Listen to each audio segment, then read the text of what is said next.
Olá, sejam bem-vindos mais uma vez aqui ao meu canal. Como eu prometi, hoje a gente segue com a lista de filmes de terror favoritos. Listão, parte 2, eu prometi, demorou, mas chegou.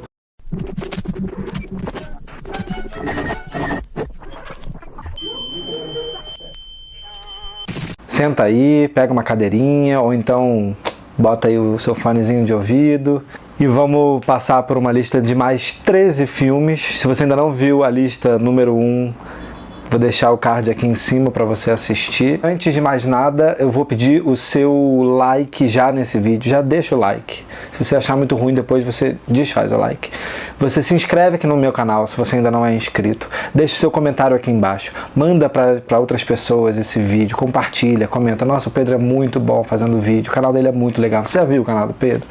Nossa, ele é muito divertido, ele é hilário, ele é maravilhoso. Faça isso por mim, me ajuda aqui nesse canal, porque aí a gente chega em mais gente falando sobre literatura, cinema, teatro e muitas outras coisas mais. Vamos lá, começando o listão parte 2. O primeiro filme, então, dessa lista é o filme Nosferatu, de 1922, do Murnau, diretor alemão, um filme ainda da época do cinema mudo, uma obra-prima fundamental da história do cinema e da história do cinema de horror. O Murnau, mesmo diretor de filmes como Aurora, filmes belíssimos como Tabu, fez essa joia clássica que é o Nosferatu. O Nosferatu é uma adaptação, na verdade uma versão inspirada do Drácula, de Bram Stoker, romance do escritor irlandês Bram Stoker. Tem vídeo aqui no canal que a gente fez leitura coletiva já do Drácula de Bram Stoker. Vou deixar o card para live de comentários desse clássico que eu amo de paixão aqui em cima. Os herdeiros do Bram Stoker não deixaram os produtores do filme usarem o romance, fazer essa adaptação do romance para o cinema, então os direitos não foram liberados, inclusive houve todo um rolo judicial, enfim, em torno do filme para poder barrar a distribuição do filme, mandaram jogar fora as fitas, enfim, todo um caos assim, e acaba que no fim das contas o Conde Drácula, nessa versão do Nosferatu, ele é o Conde Orlok, Conde Graf Orlok.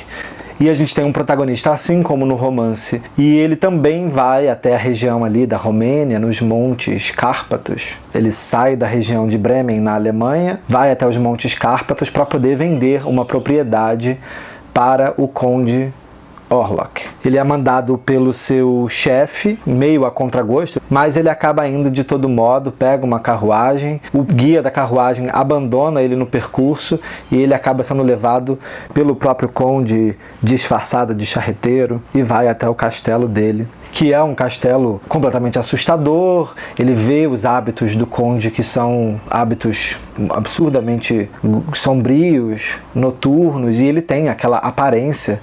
E aí, essa é a grande maravilha desse filme, essa figura tão enigmática, belíssima, que inspira medo e ao mesmo tempo pena, tem aquele olhar de tristeza que é magistralmente feito pelo ator que faz o Conde Orlok, o Max Schreck, que de certa forma tem aquela cara de morcego com aqueles dentinhos, aquelas mãos com as unhas imensas, a careca, a orelha pontuda, e uma relação de estar sempre sendo um príncipe das sombras, entre as luzes e as sombras, e o filme transita também com uma relação do Orlok estar sempre mal iluminado, ou da brancura dele ser muito assustadora. Tem todo um contexto de peste no filme. No momento em que se passa o filme, está havendo uma peste nessa cidade de Bremen. Então tem uma relação entre o vampiro, o conde e a peste, dele parecer também um pouco não um humano, mas um parasita. E o filme usa de diversas imagens, inserts de imagens de ciência, imagens de bactérias, de parasitas vistos no microscópio, imagens que usam a técnica, inclusive porque o cinema era uma técnica ainda razoavelmente recente, então tem uma coisa do fascínio e do horror em relação à técnica, aos avanços da técnica, da ciência, e o filme usa essa sobreposição de imagens do universo da ciência, que eu acho maravilhosas, relacionando também a presença maligna com a presença da peste. Isso acontece naquela cena famosíssima do Conde no navio. Tem um final que é belíssimo, é completamente diferente o desenrolar do livro do Bram Stoker, mas o final é um final lindíssimo, também lírico, poético, um final inesquecível, com imagens belíssimas, inesquecíveis. É um filme maravilhoso da história do cinema, incontornável. É a minha adaptação favorita, mesmo que com todas as infidelidades, é a minha adaptação favorita do Conde Drácula para o cinema até hoje. Tem outras muito, muito boas, mas essa é a minha favorita, segue sendo. Em segundo lugar, nessa lista, outro filme favorito de terror se chama Onibaba, A Mulher Demônio, filme de 1964, do diretor Kaneto Shindo. É um filme japonês e ele se baseia numa parábola budista e conta a história de duas mulheres. A trama se passa no Japão do século XIV, então é um Japão que está devastado por guerras internas, guerras civis, e essas duas mulheres vivem numa cabana no meio do nada, no meio de uma floresta pantanosa, com dificuldade para conseguir alimentos, e elas ficam ali sozinhas, né, famintas, e elas conseguem sobreviver com uma tática que é atacar e matar os soldados, os samurais, que passam pela mata perdidos, desorientados, já fracos da guerra. Então elas roubam as armas, as espadas, as armaduras desses samurais perdidões que vão passando, e elas vendem para contrabandistas clandestinos em troca de alimento e de comida. Então é assim que elas sobrevivem. Elas são muito, muito pobres, e essa jovem moça, uma delas é moça e a outra é um pouco mais velha, e ambas estão esperando o retorno desse marido de uma, filho da outra, que não volta, elas não recebem nenhuma notícia, ele não voltou ainda da guerra. Elas recebem um dia a visita, elas veem que voltou da guerra um homem que mora ali próximo, um vizinho, e ele avisa que o filho da senhora morreu na guerra, então logo ela está sem filho e a outra está viúva. Então essa jovem, que agora está sem marido, começa a se envolver, começa a sentir desejo por esse vizinho, por esse cara, e ela passa a fugir toda noite. Ela foge sorrateiramente, sai da sua cabana para poder se deitar com ele sem que a sogra veja. A sogra, vendo o que está acontecendo, ela passa então a contar histórias muito perturbadoras para assustar a sua nora, contando sobre o destino das mulheres que traem os seus maridos, que fazem sexo com desconhecidos e que são adúlteras, e que elas vão parar no inferno das moças adúlteras. Mas, mesmo assim, toda noite ela segue fugindo para ir dormir com o vizinho. A sogra, ela fica num misto de tesão por esse vizinho, tesão por essa nora que sai todas as noites para ir lá transar com ele. Ela fica com um ciúmes cada vez mais crescente, e ela fica possuída entre esse desejo e a necessidade de punir essa moça. Então ela fica num misto de recriminação com volúpia, e ela vê que o plano dela não está funcionando de contar essas histórias, então ela urde um outro plano. Ela resolve usar uma máscara de um demônio para poder assustar e fazer com que essa menina pare de encontrar com esse cara, como se ela fosse ser levada para esse inferno das adúlteras, tentando fazer com que ela sinta pânico do ato sexual, pânico do amante. Mas essa brincadeira acaba se tornando uma espécie de obsessão e vai ficando muito perigosa. O filme tem uma virada assim muito maravilhosa e muito assustadora, com um desfecho assim que não vou contar, mas muito maravilhoso. E é um filme com uma fotografia maravilhosa, lindíssima. É uma fábula, um conto, tem uma cara de conto folclórico lindíssimo, que fala sobre guerra, que fala sobre a condição das mulheres na tradição do Japão, sobre medo e repulsa do desejo sexual, sobre ciúme, traição, tesão, delírio, luxúria, sobre como se demoniza os desejos da carne e como que é também impossível se descolar desse desejo, dessa pulsão carnal. E o filme também não precisa ser, ele flerta com o sobrenatural, mas ele também não precisa ser sobrenatural, porque a origem desse medo é total de responsabilidade humana. É o humano que cria esse demônio da perversidade, do medo do sexo, do medo do tesão. Então é um filme maravilhoso, eu amo esse filme. Onibaba. Próximo filme do listão, que eu sou apaixonado, é um filme de 1981 chamado O Estranho Caso do Dr. Jekyll e a Senhorita Osborne. Esse filme daqui, ele é, obviamente, como o título dá a entender, uma versão do conto do Robert Louis Stevenson, O Médico e o Monstro, ou O Estranho Caso de Dr. Jekyll e Mr. Hyde. Mas aqui nesse filme, que é dirigido pelo Valerian Borowczyk, é um filme que vai se passar também no século XIX, na Londres do século XIX, mas ele vai misturar elementos, uma releitura do conto do Stevenson, mas vai misturar com casos da sua própria vida pessoal, da vida do próprio autor Stevenson. É um filme belíssimo de representação do século XIX, se passa inteiro na festa de noivado desse casal, o Dr. Jekyll e a Senhorita Osborne. E no meio dessa noite, eles estão lá celebrando com seus convidados e tudo mais, entra um estuprador que invade essa festa e passa a perturbar os convidados com muito terror, com muita violência. É um filme que fala sobre questões de perturbação de personalidade, assim como o conto, obviamente, do Stevenson, mas também, além das crises de identidade do médico e do monstro original, entre o Sr. Jekyll e o seu duplo maligno Sr. Hyde, aquele que se esconde, também tem muitos elementos aqui nesse filme que são muito macabros e muito doentios em relação à brutalidade sexual desse duplo macabro. É um filme sobre libertinagem, o filme é um descalabro, assim, total. O filme tem uma dualidade entre a sua própria composição. Parece que no próprio filme tem uma versão mais comportada ali da alta burguesia, daquelas pessoas vivendo num jantar, e de uma brutalidade, de uma perversidade sexual monstruosa, perigosa, que os ingleses escondem, colocam, soterram para o mais profundo dos seus poços internos, os seus desejos também. Então é um filme bem frenético, esquisitíssimo, um filme voraz, assim, que faz esse twist. Ele próprio te surpreende. O filme muda de tom para um tom brutal. Não é só o personagem que se transforma num outro ser. E a transformação do Dr. Jekyll para Mr. Hyde nesse filme, tem várias versões também, inclusive desde o cinema mudo, do Dr. Jekyll e Mr. Hyde.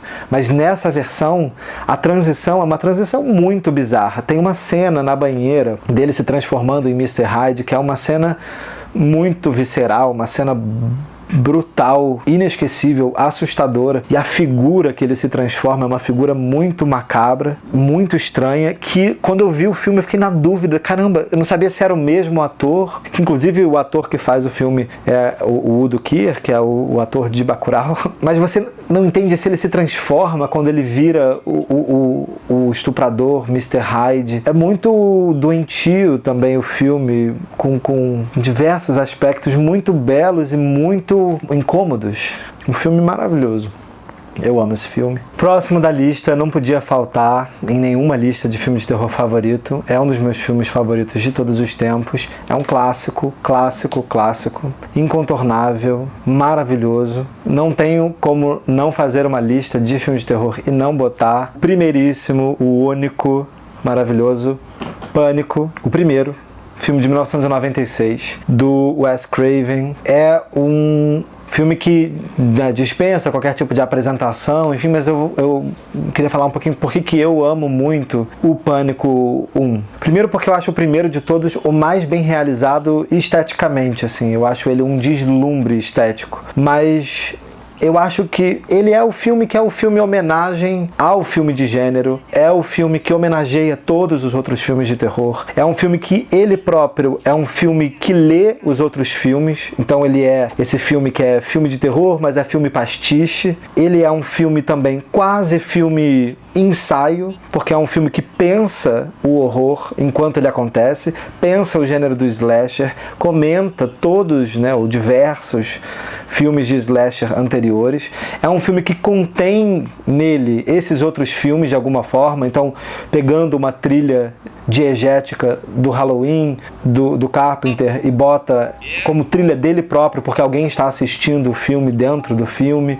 É um filme que se compõe magistralmente de cenas seguindo uma estrutura clássica de slasher, mas ao mesmo tempo rindo dela, pensando ela, né, levando ela a sério e ironizando dela ao mesmo tempo. Então é um filme muito complexo, na verdade, um filme sobre os filmes de terror, é um meta-terror, ou o terror por excelência da era pós-moderna, ali nos anos 90, com aquelas piscadinhas para a plateia, com aquela ironia muito comum nas obras de arte do pós-modernismo, que estão sempre não só comentando a si mesma, mas voltando para si própria para poder fazer uma leitura do que está acontecendo e do que você está vendo.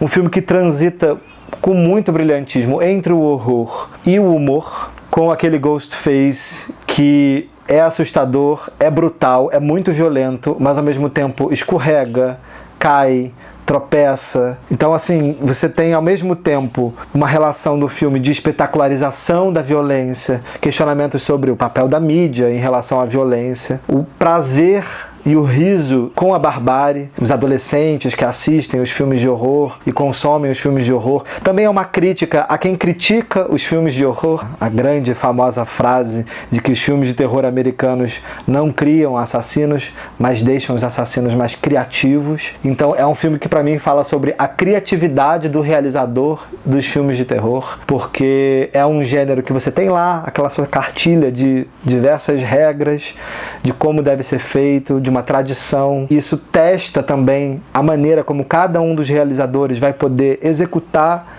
esse passeio por essas etapas de um filme de terror tradicional. Então é um filme que tematiza isso, fala sobre isso. Eu acho que ele usa cores de uma maneira lindíssima. É um filme que tem uma utilização, ao meu ver, assim, do vermelho, do branco e do azul. Então essas luzes de polícia que aparecem em muitos momentos do filme e iluminam as cenas com o vermelho e o azul das sirenes. O sangue, obviamente, manchando as roupas brancas de vermelho, seja no início do filme, na famosíssima cena de abertura. A presença do vídeo na tela, da TV de tubo, as diversas telas que aparecem, às vezes em que eles assistem o que a gente está assistindo dentro do próprio filme. Então é o filme que tem um filme dentro do filme, e assim vai, como um Hamlet, né, que tem o teatro dentro do teatro dentro do teatro. Então ele tem esse efeito de cascata, de abismo para dentro, com as telas, seja com a tela azul que ilumina o quarto, que ilumina a sala da primeira vítima do Ghostface, seja nas relações também entre brutalidade e imagem, da brutalidade das imagens, o efeito da brutalidade das imagens em nós, espectadores, que não basta uma facada, é preciso dar infinitas apunhaladas e facadas, é preciso rasgar o corpo, pôr as coisas para fora. O filme faz isso com o próprio gênero, né? Ele vai rasgando o gênero de terror e mostrando o que tem dentro, mostrando do que ele é composto. Um filme que zomba de si próprio. No, please don't kill me, Mr. Ghostface. I want to be in the sequel. Cut, Casper. E também se leva muito a sério. É um filme maravilhoso, imbatível, e que gerou 1 milhão de continuações, umas mais felizes, outras menos felizes. Eu adoro a franquia, continuo indo e me divertindo e me entretendo horrores, mas eu acho que nenhum chega aos pés do original no sentido de fazer com a forma esse pensamento metalinguístico. A metalinguagem começa a aparecer nos outros filmes para mim como uma espécie de piadinha, ela aparece como um tema, mas ela não está tanto na forma, salvo alguns momentos de exceções nos outros filmes, quanto ela tá nesse primeiro que usa tela dentro da tela. Eu queria ver um filme de pânico desses recentes que usassem as nossas novas relações com a tela na contemporaneidade. Até porque hoje em dia a gente tem muito mais telas do que na época do VHS, de aluguel de fitas e do cinema dentro de casa. A gente vê tela com tela de computador, com tela de TV, com tela de celular, e eu achava que os pânicos contemporâneos deviam usar a temática, a maneira de filmar que tá lá no primeiro filme, na sua forma mais complexa, assim, nesses outros filmes mais recentes. Como que as imagens na internet, as imagens dos próprios, sei lá, memes, dos streamings, entraria e influenciaria a forma de se filmar um Pânico hoje, né, contemporaneamente. Mas eu amo todos, eu amo a franquia, sou fãzaço. O próximo filme também é um filme japonês, é um filme de 1977, se chama Hausu, do diretor Nobuhiko Obayashi. Hausu é um filme, um experimento fílmico dos mais escalafobéticos, insanos, loucos, camp, crazy, cafona, hilário, assustador que alguém pode assistir. É muito, muito maravilhoso. É uma das experiências de gênero mais bizarras, absurdas, divertidas e deliciosas, assim, sei lá, que eu tenho notícia. É uma mistura, na verdade, histérica, assim, de gêneros. Ele é uma histeria completa, porque tem horror, porque tem comédia, porque tem uma comédia muito insana. É um filme que tem um surrealismo estético muito evidente, assim, que se utiliza de vários procedimentos, usa colagem, usa exageros psicodélicos, parece uma trip louca de ácido, e também é muito divertido. É outro filme que também não dispensa, apesar de ser de gênero de terror, não dispensa o humor, e esse humor é rasgado no filme de maneira assim escandalosa. Conta a história de uma menina que já é hilário, se chama Gorgeous, e essa menina viaja com 6 amigas do colégio para uma casa de uma tia dela, que ela não vê há muito tempo. Ela não aceita a nova namorada do pai dela, então ela parte com essas coleguinhas do colégio para essa casa, obviamente, assombrada. É o filme mais louco de casa amaldiçoada que você vai assistir, pelo menos é o mais louco que eu já vi na minha vida. E essas amigas têm nomes hilários e histéricos, porque uma se chama Fantasy, a outra se chama Melody, a outra se chama Sweet, aí tem uma outra que gosta de lutar, ela se chama Kung Fu. É tipo, coisa mais estúpida e hilária de todos os tempos. Então elas chegam nessa casa sinistra e elas percebem que forças ocultas atuam ali naquele espaço. Então, assim, tem um mistério que parece estar associado ao gato que mora na casa, a figura de um gato que os olhos acendem uma luz. E aí os efeitos do filme são, assim, absurdos. E tem algo ali, né, de maligno que passa a perseguir as meninas e a querer matar cada uma delas. Elas têm que correr por suas vidas.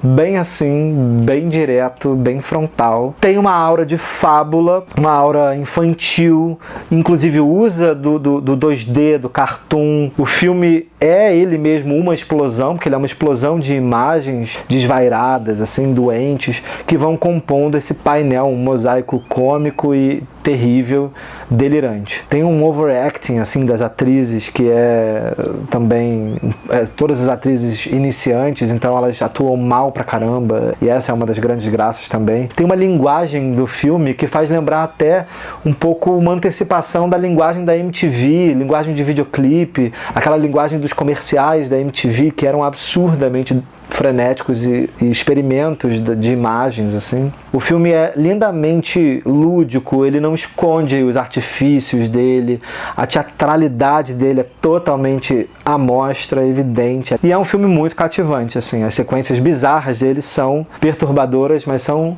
muito cativantes. É um filme que você tem que embarcar, você tem que ir, vai e, tipo, divirta-se. Você vai se divertir, com certeza, assistindo Hausu. Vai por mim. Próximo filme não podia deixar de faltar em lista nenhuma, não estava na primeira, mas tem que entrar nessa. É O Iluminado, do Stanley Kubrick, filme de 1980. O que falar sobre O Iluminado do Kubrick, que já não foi dito, já não foi visto, já não foi reavaliado. Esse é um problema horrível de falar dos grandes clássicos. Mas eu não posso não falar sobre esse filme, que é obra-prima do gênero, de um grau de excelência, do uso de cores, do uso de som, no uso de imagens perturbadoras e na construção de uma atmosfera de completo terror psicológico, assim, como poucos conseguem fazer. E obviamente o Kubrick, quando vai pro gênero do terror, ele que vai pulando de gêneros a cada obra-prima que ele faz, acerta, E não tem como você não ver esse filme e não ficar maravilhado com ele. Todo mundo sabe tudo desse filme, né? Mas enfim, a obra, a adaptação do King, né? Do romance do King, que eu confesso que eu nunca li. E eu confesso que eu não tenho vontade de ler. Porque todo mundo fala que o filme é muito diferente do livro e que o filme é melhor do que o livro. Todo mundo conhece a história do Jack Torrance, escritor fracassado, né? Aspirante a escritor, que vai trabalhar num bico como zelador no famoso Hotel Overlook. E vai com a sua esposa, interpretada pela maravilhosa rainha Shelley Duvall, fazendo a Wendy, e o filho deles, o Danny, e vão para esse isoladérrimo hotel.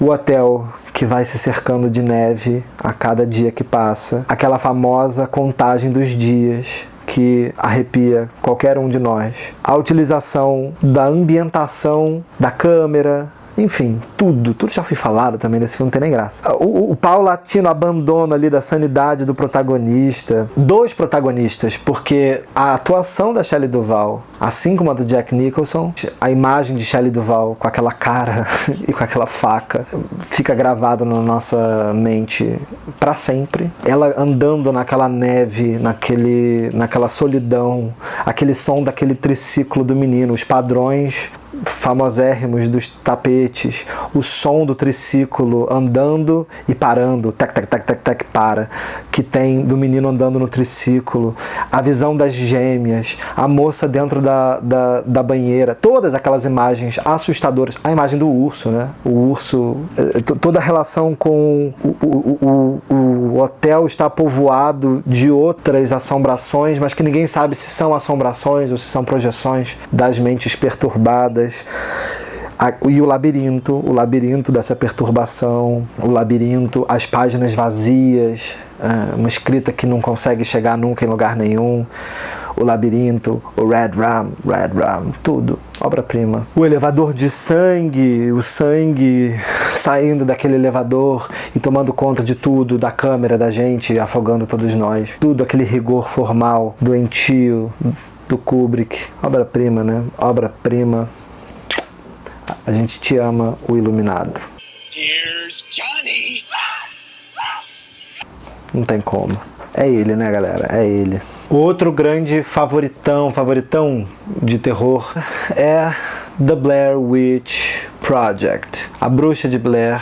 Filme de 1999, dirigido por uma dupla, dirigido pelo Daniel Myrick e Eduardo Sanchez. Um filme, eu não vi na época do lançamento do filme, eu só fui ver ele tardiamente, mas eu fiquei muito impactado, mas eu consigo lembrar do escândalo que foi na época do lançamento, em 99. Me lembro que foi uma celeuma, um negócio, porque a internet estava ali nas suas formas primárias, meio engatinhando. Não tinha marketing do filme com boné, caneca, chaveiro, camisa, 1 milhão de vídeos compartilhados na internet. Mas o que tinha era o tal do bochicho de que aquele filme, feito naquele formato de found footage, era um filme que tinha acontecido de verdade. E aí o nome Blair Witch Project, né, como um projeto que acabou virando um filme, como se o filme fosse um ready-made que foi achado ali e ninguém montou o filme, só exibiram imagens de found footage achadas de um grupo de jovens. Aquilo deixou todo mundo enlouquecido, todo mundo em algum momento acreditou que aquilo aconteceu de verdade, inclusive acho que durante o lançamento do filme, não sei se em Cannes, sei lá, mas espalharam cartazes com os rostos dos atores, né, dizendo que aquelas pessoas tinham desaparecido, como se eles existissem de verdade e não fossem personagens. O filme é essa história feita em found footage de 3 jovens que resolvem fazer um documentário sobre uma possível lenda dessa bruxa em Burkittsville. Eles vão lá para colher depoimentos dos moradores dessa região e eles lá ouvem a história de um tal de Rustin Parr, que foi um eremita que andava ali pela floresta e que foi o responsável pelo sequestro, pelo desaparecimento de 7 crianças nos anos 40. E quando ele foi preso, esse cara revelou que ele matou as 7 crianças e que ele foi, na verdade, possuído por um espírito de uma bruxa essa que foi enforcada lá no século XVIII e que então tomou conta do seu corpo. Então os jovens resolvem, brilhantemente, entrar nessa ideia para investigar esse mistério e fazer um documentário completo sobre essa lenda dessa bruxa. É um filme maravilhoso porque ele mostra pouquíssima coisa. A grande maioria do terror dele tá no que a gente não vê, no que a gente intui, no que a gente imagina. E isso, para mim, é uma das coisas mais brilhantes também que se pode ser articulada dentro de um cinema de horror. O oposto daquela visceralidade mostrada, escancarada, que pode ser muito gráfica, muito interessante, mas que nesse caso, por estar oculta, aterroriza enlouquecidamente, ainda mais porque essa lenda fica na nossa cabeça. Então tem a ver com como a gente recebe lendas urbanas, como que as lendas caminham entre nós e fazem a gente temê-las, mesmo elas sendo os maiores absurdos. É um dos precursores mesmo desse gênero, do found footage, que depois vai ter uma série de outros filmes dentro do cinema de horror, e é responsável pela popularização, né? É um dos primeiros e é o que populariza esse gênero. Todas aquelas confusões de imagens, a câmera na mão, a não possibilidade de focar, de encontrar um ângulo, as filmagens no escuro, né, sem luz, eles fazendo depoimento para a própria câmera, aquelas imagens totalmente tremidas no meio da floresta e as pessoas que vão desaparecendo, e aquele final, que é um final também muito assustador, inesquecível, e que fala sobre o medo do que nós não vemos. E sem sustos, o filme não tem susto, mas a gente fica desesperado. É um grande favorito, A Bruxa de Blair. Nunca nem vi o segundo, porque também dizem que é horrível, eu nunca vi. Mas o primeiro é maravilhoso. Nosso próximo filme do listão é um filme chamado O Chicote e o Corpo. É um filme do diretor italiano Mario Bava, mestre do horror italiano. Um filme de 1963. O Bava, muito conhecido por fazer esse horror gótico, e esse não é diferente.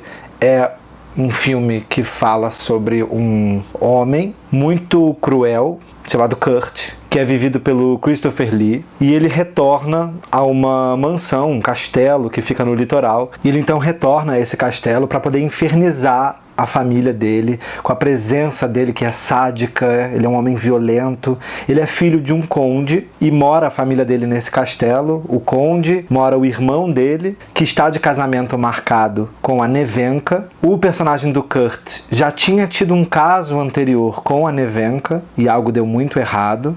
A gente tem poucas pistas do passado dessa família, mas a gente sabe que todos eles parecem odiá-lo. Então, em algum momento do filme, o personagem do Kurt é assassinado misteriosamente por uma mão atrás de uma cortina. A gente não sabe quem é.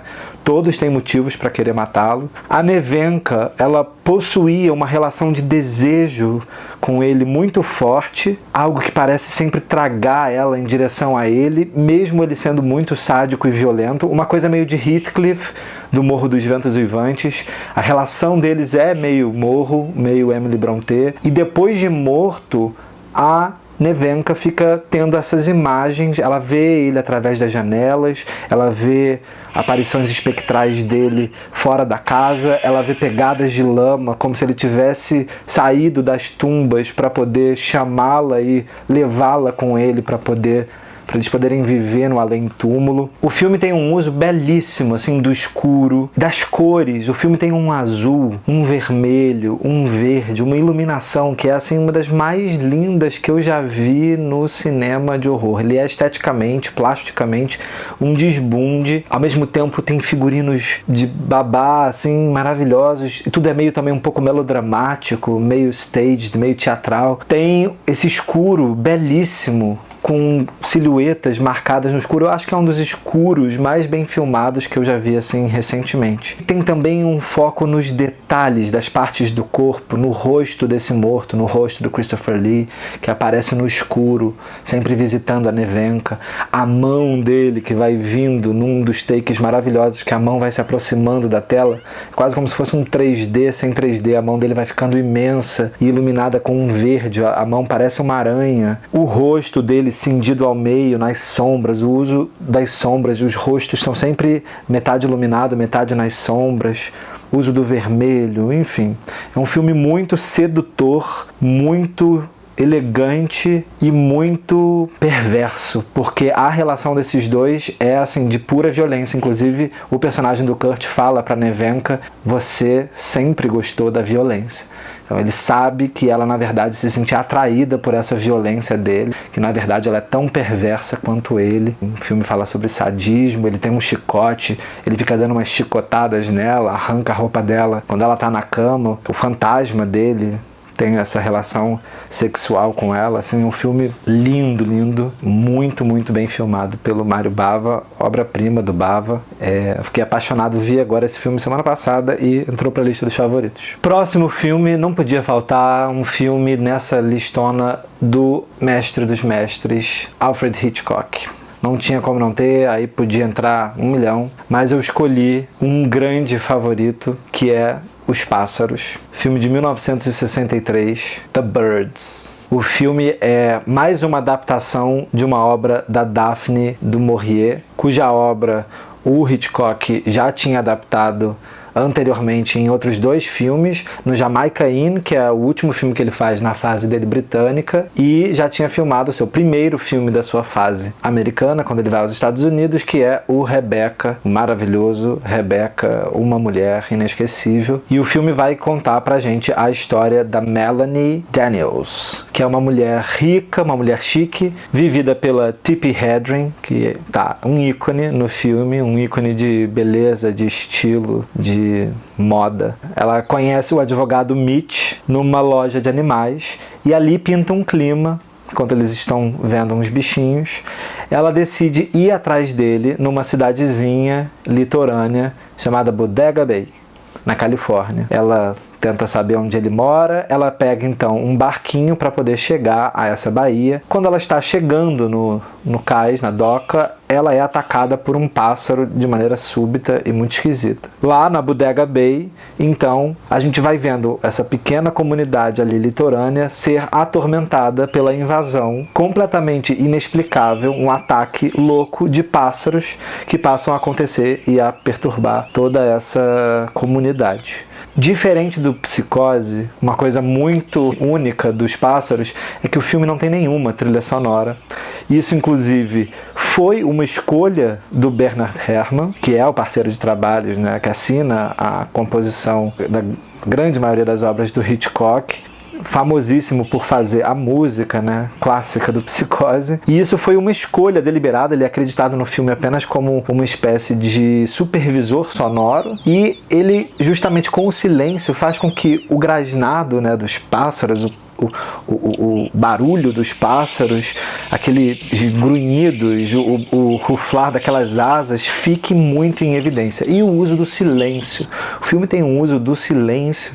O filme também é esse terror que acontece à luz do dia, que é uma coisa dificílima de se fazer, né? A gente tem alguns corajosos que resolvem fazer filmes de horror que se passam no sol, se passam de manhã, às claras, onde todo mundo consegue ver tudo. No caso desse é numa baía, vai inspirar obviamente vários outros filmes, como Tubarão, por exemplo, outro grande favorito. Tem lá todos os elementos hitchcockianos, a loura e a morena, a loura sendo a Tippi Hedren, a morena sendo a professorinha lá, a personagem da Suzanne Pleshette. Tem a cena famosíssima dela indo buscar a irmã do namoradinho dela, Mitch. Ela tá indo buscar a menina no colégio e aí ela vê os pássaros se acumulando no trepa-trepa enquanto ela fuma um cigarro. Ela vê um, depois ela para, fuma outro cigarro, depois ela olha, ela vê mais alguns, depois quando ela olha de novo, está infestado de corvo, de pássaros, e tem uma das cenas mais marcantes da história do cinema com aquela perseguição daqueles pássaros. O filme tem um tom muito distinto, assim, também de fazer terror. É um negócio, assim, cada um interpreta de uma forma. Um filme também que pode ser lido sobre analogia com guerra, com apocalipse, com a paranoia norte-americana, uma série de possíveis leituras. Para os Pássaros é um grande favorito, maravilhoso. O próximo filme é um filme que eu amo. Se chama, no original, Alice, Sweet Alice. Em português ele tem um título, se eu não me engano, acho que ele se chama Comunhão. É um filme do diretor Alfred Sole e é um filme de 1976. Esse é o primeiro filme que a Brooke Shields faz. Ela tinha apenas 11 aninhos, é a estreia da Brooke Shields no cinema. O filme vai contar a história de uma moça que tem ali suas duas filhas, uma chamada Karen, que é a Brooke Shields, e a outra chamada Alice. Uma delas, a Brooke Shields, é um docinho e a outra apresenta, assim, seríssimos problemas sociais, digamos assim. A mãe, ela é religiosa, vai sempre à igreja, possui uma relação com o padre da igreja local. O padre dá um crucifixo para Karen, a irmã boa. A Alice pede para ir ao banheiro e quando ela volta, depois de fazer um xixi, ela volta usando uma máscara muito estranha, assustadora, translúcida, brilhosa, uma dessas máscaras que parecem meio de carnaval, e a mãe se escandaliza com ela aparecendo com essa máscara, dá uma bronca ali na menina, e a gente vê essa garotinha doce sofrendo sempre muito nas mãos dessa irmã Alice, que é endemoniada. Ela tá o tempo inteiro provocando a irmã, e tem a cerimônia da primeira comunhão. Na primeira comunhão, o filme mostra alguém usando a máscara terrível e a capa amarela, que agarra a Karen, a Brooke Shields, e sufoca ela. Depois fecha o corpo dela num baú, num banco assim, de igreja e taca fogo, queima a menina. E então o filme passa a ser uma busca. O desenrolar do filme é uma busca pelo assassino dessa menina. A Alice sempre aparece isolada, a mãe dela deixa ela muito solta e ela se esconde no porão, fica brincando com essa máscara, anda pelo prédio. E nesse prédio mora um homem, a figura de um homem que é muito asqueroso, repugnante, um cara que vive num apartamento imundo, um desses acumuladores, com os gatos, uma imundície, e ele fica se insinuando para Alice, como se ele quisesse abusar da Alice, é uma coisa asquerosa, e então a figura fica voltando a aparecer, então ela começa a matar outras pessoas. O filme é violento, o filme é bem sujo, né, filme dos anos 70, terror dos anos 70, sempre tem uma sujeira, assim. O filme que fala de abuso de homens bem nojentos, abuso da igreja, pedofilia, religião, o distúrbio mental dessa criança. Esse filme é bem forte. Você vai me dizer que tá faltando alguém nessa lista, tá faltando um Carpenter aí, mas ele tá aqui sim, tá na lista. O próximo filme é do John Carpenter. O meu favorito dos que eu vi até hoje continua sendo The Thing, Enigma de Outro Mundo, obra-prima do terror e da ficção científica. Um filme de 82, um filme que é, por sua vez, uma refilmagem assinada pelo Carpenter. Vai contar a história de um grupo de pesquisadores norte-americanos que vai para a Antártida e lá eles encontram uma forma de vida parasitária vinda de outro mundo, vinda do espaço. E essa forma ela é invasiva e ela assimila e imita os outros organismos vivos. Então é um filme com todo aquele cenário belíssimo de gelo, que tudo é meio uniforme assim. E é um filme em que eles estão presos nesse gelo, um filme absurdamente paranoico, que usa muito da suspeita do ambiente, da suspeita de quem está perto de você. Ninguém sabe quem pode estar infectado. É aquele filme que está todo mundo o tempo inteiro, e é nós que estamos assistindo, duvidando quem é que está com o parasita no corpo. Não sabemos em quem que a gente pode confiar. Qualquer um pode estar com uma coisa, qualquer um pode ser The Thing, a coisa. Os efeitos especiais brilhantes, eletrizantes. Kurt Russell, uma delícia. Filme maravilhoso. Tenho que rever, com saudade de rever Enigma de Outro Mundo. Clássico. Chegando perto do fim, outro que eu gostaria de citar como um grande favorito é o clássico do slasher também, Black Christmas, filme de 1974, também dos anos 70, dirigido pelo Bob Clark, a versão original. Aqui no Brasil eu acho que ele se chama Noite do Terror. Mas é o Black Christmas, todo mundo conhece como Black Christmas, é um filme canadense, um dos precursores, assim, também, né, do gênero do slasher, assim como o Massacre da Serra Elétrica, assim como o Halloween, enfim. O Black Christmas é bem pioneiro, ele inspira muito o próprio Carpenter quando ele vai fazer o Halloween. O filme é inspirado em lendas urbanas e numa série de assassinatos que ocorreram em Montreal. O filme vai abordar a história de um grupo de meninas, elas participam daqueles grupinhos de universitários, aquelas sororities. É Natal, algumas delas ali estão indo visitar suas famílias e elas começam a receber ligações de um cara. E essas ligações são ligações muito violentas, muito explícitas, muito violentas. Ele é brutal na perversidade do telefone, assim, falando com ela. Então, elas ficam recebendo esses telefonemas constantes de violência verbal, com medo dessa voz no telefone, o medo do telefone, o mesmo lado do pânico, vem muito daqui, parece. Uma das meninas perde a paciência com essas ligações e aí, insistentes, já muito assustadoras, e ela responde pra pessoa assim, falando: olha só, a gente não é menina inocente não, você acha que nós somos umas bobas, mas a gente já cansou dessas ligações, desses trotes. Elas se revoltam contra esse babacão perigoso ligando, e então o homem ameaça elas todas de morte, fala que vai matar todas. Elas vão então, algumas, visitar suas famílias no Natal. Uma delas, a Jess, fica com outras 3 na casa, e então o cara do telefone, que se diz ser Billy, ele cumpre a sua promessa e mata uma delas que saiu para encontrar a família, a Claire, e esconde ela no sótão. As meninas só vão saber quando o pai dessa Claire aparece lá perguntando cadê a filha, e então elas entendem que o cara pode estar cumprindo o que ele disse. Mas a gente fica sem saber se o cara do telefone é de fato quem está cometendo os assassinatos, se não, quem é que está passando esses trotes. O filme usa muito aquela imagem em primeira pessoa, assim, a gente vê como o assassino. O filme, ele é muito direto, é um filme cru, bruto.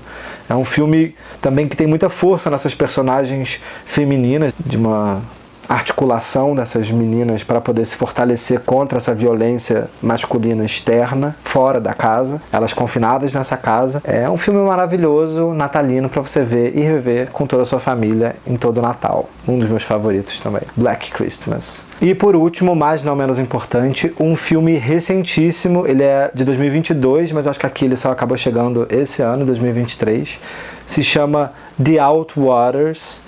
É um filme independente, eu acho que ele é americano. É dirigido pelo Robbie Benfit. O Robbie Benfit escreve esse filme, protagoniza o filme, ele que faz a câmera do filme. O filme é todo em found footage também, ele, como o Bruxa de Blair. Ele edita o filme, ele faz tudo no filme. Eu descobri o filme por indicação do Marcelo e também por conta do Álvaro, meu amigo do Esqueletos no Armário. Aliás, um beijo para todo mundo do Esqueletos. Se vocês não conhecem o podcast do Esqueletos, conheçam, porque é um podcast sobre cinema de terror, feito por 3 maravilhosos. Um beijo para todos do Esqueletos.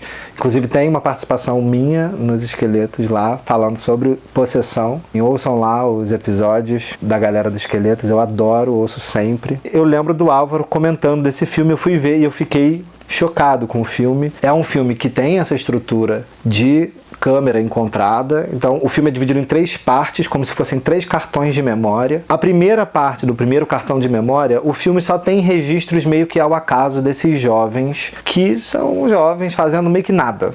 Esse meio nada dos stories, filmar nada acontecendo, a sua vidinha, assim, tipo, daí eu fui pra não sei aonde, aí a gente entrou no apartamento de não sei quem, aí fulana começou a se arrumar. Essa filmagem besta, assim, que o filme começa assim, e aí eles vão fazer uma viagem, eles vão para um deserto. Tem uma dessas menininhas que canta, eles têm tipo uma banda, sei lá. Uma dessas meninas faz um ensaio meio fotográfico no deserto. Enfim, eles estão numa viagem ali no meio de um deserto lá, americano. E aí eles estão nas suas barraquinhas, só que de repente, no meio do filme, eles ouvem um estrondo muito bizarro, um som assim, tipo de rachar a terra. Eles veem um clarão, eles não sabem se alguma coisa caiu do céu, explodiu uma bomba, o chão se abriu, não sabem o que aconteceu. Eles vão tentar investigar, só que tá tudo sempre muito escuro. Aí, cara, o filme vira uma loucura, assim, uma loucura. Eles começam a entrar numas grutas e eles vão achando umas criaturas que é inexplicável, assim, tem que ver. Uma coisa meio Lovecraftiana, tem uma coisa de um pânico cósmico. Só que o filme vira uma loucura de experimentação formal. Eu nunca me senti em filmes recentes. Eu achei que eu tava realmente enlouquecendo. Eu tava ficando maluco enquanto eu vi o filme. O filme me hipnotizou. Ao mesmo tempo, ele tem, cara, sei lá, uma câmera, um escuro, uma lanterna, e ele começa a criar imagens de pesadelo, muita gritaria. Você não entende nada do que tá acontecendo. Nada. Você só sabe que tá havendo uma coisa que tá destruindo essa pessoa, que ele tá deixando de ser ele. Ele começa a se perguntar quem ele é. É uma experiência extracorpórea, é uma coisa assim mística e desgracenta e horrível e maravilhosa. Uma obra-prima contemporânea de um filme assim que parece que custou R$4,50. Um terror fudido de insano. É isso, meu povo. Vídeo imenso. Desculpa qualquer coisa. Desculpa eu falar horrores, mas eu adoro falar sobre filme de terror. Espero que vocês tenham gostado. Me indiquem filmes aqui embaixo. Eu adoro receber as dicas de vocês. Vamos batendo um papo. Um beijo pra todo mundo. A gente se vê no próximo vídeo aqui do canal. Até a próxima. Valeu. Beijocas mil.